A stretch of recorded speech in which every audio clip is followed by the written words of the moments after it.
حقیقت ناظرین، آپ ایک بار دنیا کا نقشہ میز پر بچھائیں اور قرۂ ارض کو دو حصوں میں تقسیم کریں، اسلامی دنیا اور کافر دنیا۔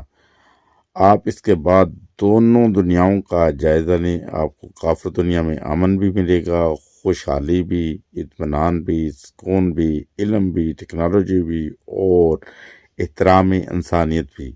آپ کو پتہ چلے گا کہ کعبہ ہمارا ہے، لیکن اس کی توسیع کا کام برطانیہ کی ایک ایسی کمپنی کر رہی ہے جس کی مینجمنٹ میں یہودی بیٹھے ہیں۔ ہمارے امام حج کا خطبہ یہودی کمپنی کے ساؤنڈ سسٹم پر دیتے ہیں اور ہم یہ خطبہ یہودیوں کی ایجاد کردہ ٹیلی ویژن پر دیکھتے ہیں۔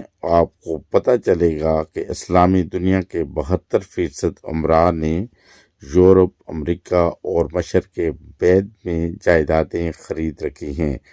یہ لوگ سال کا 40% وقت کافر معاشرے میں گزارتے ہیں۔ دنیا کی 93% ٹیکنالوجی اور علم کافر دنیا کے پاس ہے، اور ہم سر کے درد سے لے کر اوپن ہارٹ سرجری تک کافروں کے محتاج ہیں۔ آخر کیوں؟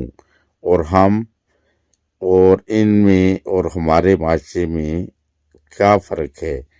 فرق صرف اتنا ہے کہ ہم مولوی پیدا کرتے ہیں اور وہ عالم، یعنی ہمارے علماء ہوتے ہیں جو فتوے لگاتے ہیں، ہم علماء ہی پیدا کرتے ہیں مدرسوں میں، چاہے جہاں مرضی۔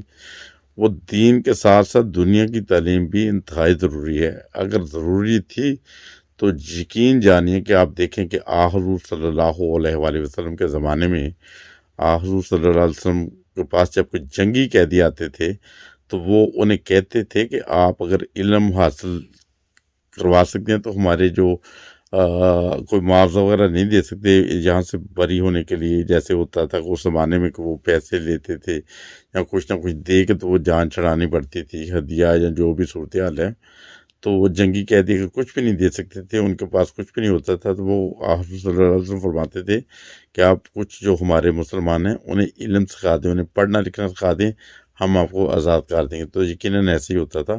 تو علم حاصل کرنا چاہیے۔